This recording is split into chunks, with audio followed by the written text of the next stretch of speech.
ধরেন, কারণ এটা এখন স্যারও দুঃখ প্রকাশ করলো, আপনি হচ্ছে আপনার ছেলের জন্য স্যারও দোয়া করলো, আপনিও হচ্ছে একটু ধৈর্য ধরেন, সবই তো আল্লাহর ইচ্ছা।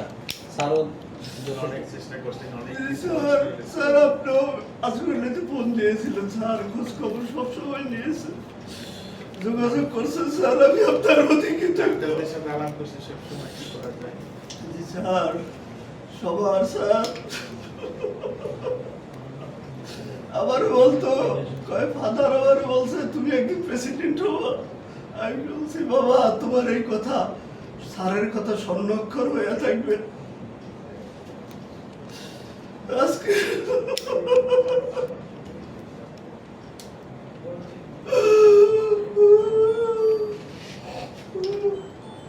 জি, ঠিক হোক, আল্লাহ ভরসা, আপনি ধৈর্য ধরেন। এখন আপনি আপনার পরিবারকে